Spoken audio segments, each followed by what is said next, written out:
It's a last-ditch effort to get back to the past in an episode filled with shocking realizations, desperate sacrifices, and dark forebodings for the future. Or past, as it were. You know, I'm glad this part of the adventure's over. I can start talking about time in a normal manner. For a minute, at least. It's Agents of S.H.I.E.L.D. Season 5, Episode 10. Past Life.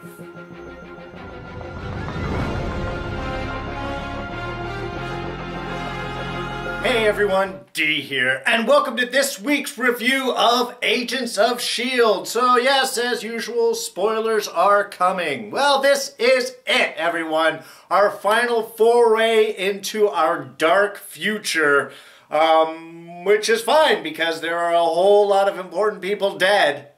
At the end of this adventure, we lose Kasius, we lose Deke, we lose Enoch. Tess and Flint are fine in the future with a cute little roadmap of how to rebuild the planet. I love that little ending. But this does, of course, wrap up our whole future storyline. And I think they did a great job. I think this really had a lot of action. There were some beautiful sequences. That whole slow motion sequence when they're going from shot to shot with the music overture, just really beautifully done. And I think echoed really nicely later on when we do have Flint rebuilding the monolith in a way I was not expecting it to go. But also with this great kind of dark, resonant, space, future feel music. Just really just another wonderful job with just putting an episode together. Really pulling out all the stops for our last final hurrah before our team returns back to Earth when we get back in 4 weeks. We did get a little bit more from Kasius this episode. Also, interesting note, Kasius, family name, not his name. I believe that was sort of mentioned a few episodes back, I think, when Fitz finally returned, or the brothers, when Falnak showed up. But yeah, Kasius, not his name. That's the family name. It seemed to refer to a couple of times. I was wondering if we'd actually find out what Kasius' own personal name is, but I guess with whatever failure, whatever family dishonor was thrown upon him when he retreated instead of dying in the battle his father had sent him to, perhaps he had lost his name and this was all some way to try and regain it back. And yeah, Kasius is definitely an obsession with his family and his father and everything. Very much on display in this episode, as well as descent into madness. But from the whole cracked Earth tragedy, what we find out is it was Kasius' father that appeared to come to Earth. He wanted to take out the agents because the agents fought back. Anyway, I mean, that's where it gets a little muddy. We do find out that, unlike what I was thinking, was Kasius the one that showed up at Earth beforehand? No, it was his father. He had a Confederacy. Him and his group saw Earth as a grand jewel in space, something that the rest of the Kree did not see as, probably because of the whole Inhuman thing. Maybe didn't want any other Kree, anybody messing with it. So I guess Kasius' father led this Confederacy in order to take Earth, but the agents fought back, and that's what sort of led to the crack. Again, not a whole lot of specifics, but a bit more important information that are sort of shined on from that point. Now, of course, we also find out who Kasius' seer was this episode in a final goodbye to Yo-Yo. Oh, man! They said that was going to kind of blow our minds, and we've had a lot of different theories on who that might be. Yo-Yo was not the one. Completely makes sense why Kasius totally recognized her showing up and kind of had that response last episode. So, okay, yeah, that was creepy. The no arms bit, also all very wrong. Just being killed and resurrected and kept and brought back every once in a while as a DNA source for more Inhumans. Very messed up. Really see a lot of Kasius' darker side there. And I gotta say that the scenes there with the two yo-yos definitely was very powerful, was very dark. You could see a lot of that loss of emotion, especially the whole connection there with Mac, as we were seeing that, you know, he doesn't make it at some point in the future. Even thought that he might have bought it this episode. Thankfully not. But really, the whole kind of scenes and energy back and forth for them, really kind of powerful, definitely very creepy. We don't get a whole lot from Yo-Yo, though, and that was the one kind of frustrating thing. There's a lot of reiteration that we are stuck in a loop, and I think this was a great person to have sort of bring up with that, because she is meeting herself, and she can remember being the younger version, having this meeting, and then go through the whole time loop adventure and the earth crack, and then getting killed and resurrected and kept around for years and years, and then seeing again. I mean, yeah, lot of interesting stuff going on there. Now, she does say, you know, I tried to rehearse what I would say, and I find myself falling back into, you know, these words that I heard. Which, again, a lot of here were reinforcing this whole time loop and things can't change. It's really, I think, sort of the main thing that was sort of hit upon here. But the only thing that we find out is about Phil's injury. That Phil has been poisoned by old crazy trainer's blade there after he took the odium. And so he's got something in him, some sort of Kree poison that's going to, I guess, be working over time. I didn't know if the whole you can't save him now or if that was going to be in the past. Obviously, it's going to be in the past now. But it is going to try and save Phil that creates the cascade of events that ends up leading to the Earth fracturing.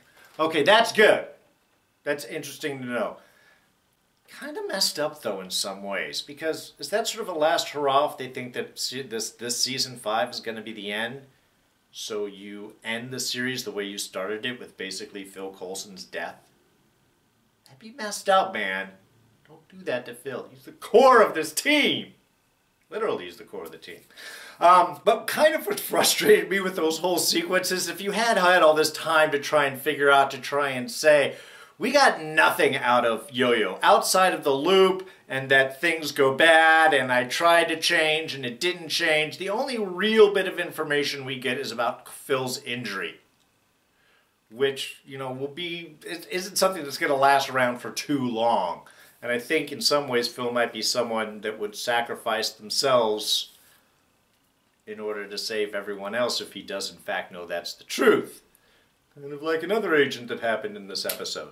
But that was one thing that frustrated me a bit, I think, with the Yo-Yo scene, is while they were really cool, while they were powerful, while there was very visceral emotion going on within those sequences, that kind of reiteration of how much we are trapped in these moments, and in some ways even her attempt to change things, to say something else, finds her saying the same thing.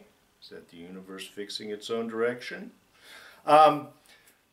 I was a little frustrated with the fact that we got very little other information. I mean, again, not even talking about actually how the Earth was cracked, what goes on, what was the whole, even about the alien attack and stuff, very little bit. So, a little bit more information, definitely some good big realizations about the darkness that is Kasius, but not a whole lot more on the specific points.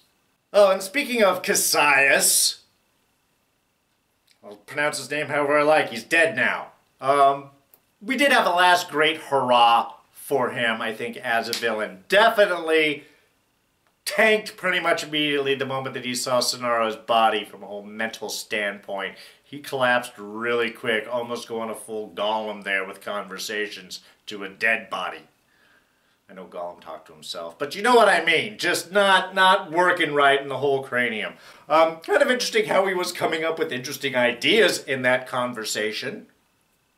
Maybe it was a lot deeper than we thought. But it does show, of course, his connection with Sonara, that big loss, and certainly his willingness at the end to sacrifice himself in order to be reunited with her in the past. Really embracing the whole time loop idea. I loved how Kasius really kind of, just jumped in. Saw the point, saw the conflict, figured out a way to fix it, and how things were going to be different. It was just, was nice. he's an advanced creature, right? That's sort of what the Kree sort of push along. Anyway,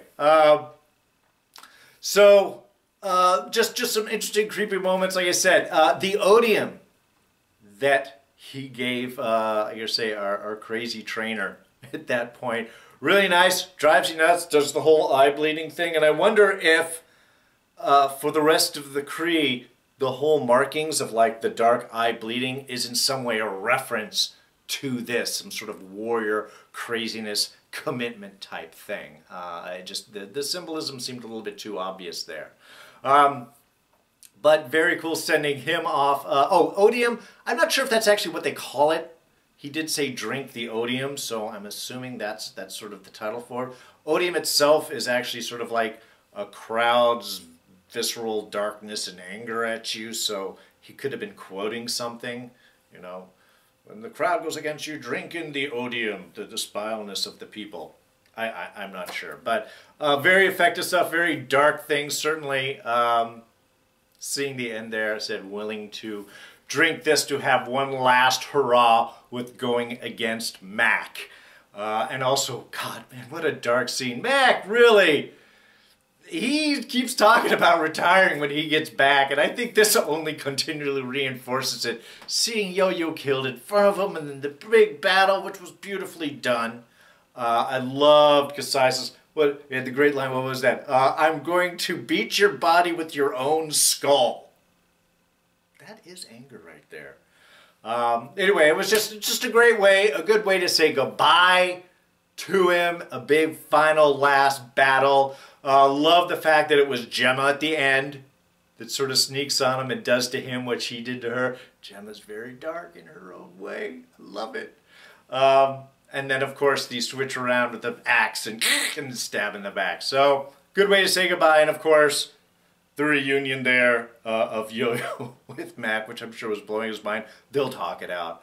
But great bits of info from Kasius. Great way to say goodbye to a villain before the team leaves. And Deke said, got to take him out. That's all that he wanted. And considering what happened with Deke, it's good that you gave him what he wanted. Speaking of Deke, great final sacrifice for him. I loved that he had that last little moment there with Daisy, talking about doing the right thing. You know, you were a pain in the butt, but you're still a hero. It was a nice way for them to sort of clear the air before Deke went. And of course, once they separated, you knew they were never going to see each other again. Deke definitely going off for a final hurrah. I loved how much he's embracing it and yet fought it at the same time. Like, I knew this was going to happen. I didn't want this, but it's the way that it has to be done. Also, a good goodbye to Enoch there. Of course, we will see him again back in the past. But anyway, I love their whole sequence. I love Enoch's last little bit. Life signs not detected because he's plastic. It's just an awesome little bit. Loved him flying into Zephyr and them separating up. So that whole ruse, I think, was handled really well. And then just a good way to say goodbye to this great character, and for Deke as well, to go out on a big note, being a hero, even if he doesn't want to be. All right, and for this week's Scene of the Week! Actually was kind of interesting this week because they tweeted out a wonderful scene earlier today, sort of previewing tonight's episode, and I watched it and I almost tweeted back, like, I think this is going to be the scene of the week. There was so much in this. It's a little more fleshed out in this, in the actual episode, but of course I am talking about the three-way conversation between Daisy, Phil, and May. When Daisy says, I am not going back, I'm going to be an agent, I'm going to stay here. And of course, Phil's response, it's not about now, it's about tomorrow, it's about the next day, it's about when we're going to need. We've got May there being the mom. There was so much great character, but I mean, one thing, we have our little S.H.I.E.L.D. family. You know, our sort of Felinda Daisy grouping here. We got the mom and the dad and the kid. It's basically who we have right here. And it's the kid trying to step out and be the adult here and make the big sacrifice and the big move. And the argument with Dad about what's what we are needed, and it's not just now, and trying to look at the bigger, larger picture, not just the tomorrow, not just tomorrow, but all the tomorrows after that to come. Love the quick little response to me when you talked about, that's how you taught me to fight. No, May taught you to fight. Great line back. And then, of course, all ending up with Phil just icing her. Fine, that's the way you're going to be. I'm not going to change your mind. Click, I'm just going to carry you out. Sure, it's a little dark. You don't shoot your kid, ever. But there was so much bit. And not to mention, it was tied into the yo-yo scene where we're talking about the past and what has to be done and how you change it. So you have all of these decisions and discussions. You've got Daisy trying to step forward and do the right thing and do that sacrifice and stay in to help the people of the future. You've got Yo-Yo discussing with herself, can you change the past? Is there something that can be done? It's everybody trying to make these changes and make these moves and do the right thing without really knowing how that all really plays out, kind of like life. So it was a simple-ish scene. I mean, there was a lot bigger. I mean, the whole Kasius Mac bit with Yo-Yo, that was big. And the whole, like I said, that whole slow motion sequence was so beautifully done. I mean, that was almost it just because of its composition. But because we have our Agents of S.H.I.E.L.D. family here, and it's that discussion of sacrifice and doing the right thing and trying to change the future and what is it that you have to do and can you alter things, all of that really encompassed in one moment, in one discussion, one scene right there.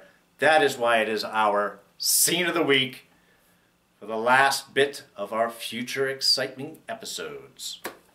Alright, just a couple of small things. One, we get to find out at least why the Kree blood works to heal humans, because humans are simple biology. Kree are a lot more complicated.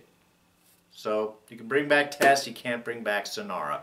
Also, love that little moment between Tess and Phil. He's talking about, I've been where you are right now. Really, man, Project Tahiti just keeps on giving. Look, I love the shotgun axe. But if you looked at that axe point is like right there on the gun, the shifter, the slide there for the shotgun. So any recoil, man, I think Mac would just be poking his hand with the end of that axe. Need to fix the design a little. That's all I'm saying. Deke's commentary on guns. Man, this is like really cheating. You only give this to someone if they're a really, really good person. That was great. And of course, May's follow-up line. Yeah, you think there'd be a law about that. I know all the Second Amendment gun discussions, but come on, this is sort of easily pointing things out. It's a big danger in the wrong hands. Also, speaking of guns, shouldn't Mac's shotgun blast have killed Kasius, whether he's on that drug or not? It killed the other guards. Certainly bullets managed to kill all the Kree, no problem, so I know it toughens you up, but it doesn't make you invulnerable to bullets. I mean, maybe he was wearing a vest or something underneath that, of some armor of some sort, but I just think even on PCP, a shotgun blast to the chest would take you out. Yeah, space PCP. I love that line. Yeah, Fitz definitely had a little dark flashback here with this clothesline of death for the Kree there. It was super cool. But even as dark as that was, the fact that it was Gemma's idea for Flint to shoot all the rocks out and blow the Kree out into space, yeah, that was awesome. It wasn't my idea, that was the fiancé. Those two work so well together. Oh, also I have to say, the point of building the monolith, not trying to find the pieces, but building it from its composite pieces, taking all the parts and putting it together like that was really cool.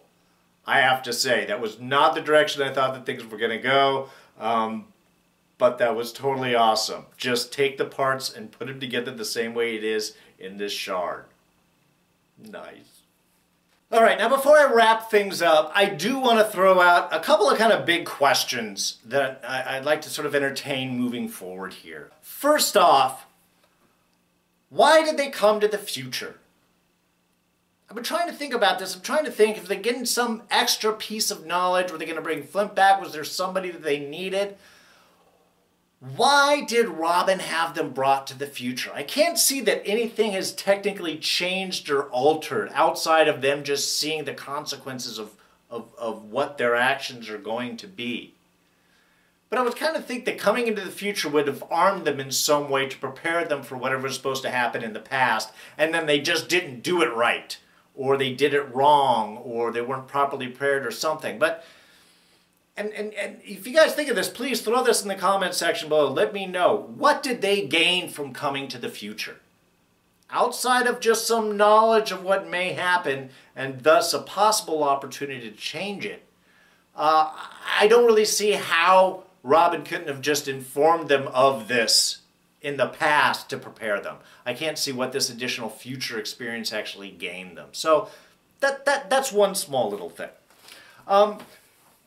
The other one is sort of looking at where we're going into the next few episodes, because we do have some things that we have sort of left over. One, the lighthouse situation has never really been solved. Enoch said, what? It was built by unknown. Here for how long? Unknown. For what purpose? Unknown. Everything was about it was unknown. But somebody built it. And it seems to use mostly current human technology. So, now the LMDs are technically still out there. There's still that big question. It's LMD Daisy that shot Talbot. When they're going to go past, they're going to have to deal with that. We had old General Hale messing with Fitz in the past there. So, we know that the fallout of that's going to happen. So, I was wondering, is this something that the LMDs had built? You know, a new superior base or something like that. But that doesn't really make sense because they didn't have a whole lot of time to do that. And why would they have abandoned the base in order for Enoch to find it? It seemed that that had been there for a little bit longer. Between when the LMDs were built and now, that doesn't seem to be enough. Now the other idea I was thinking about was the whole scroll idea, which we've tossed around with possible the truth behind General Hale not being an LMD, maybe an alien, possibly a scroll. We do have the long-lasting Kree War, Kree Skrull War. Let me just say it in that order, otherwise I'm going to mess it up. The Kree Skrull War has been happening for millennia.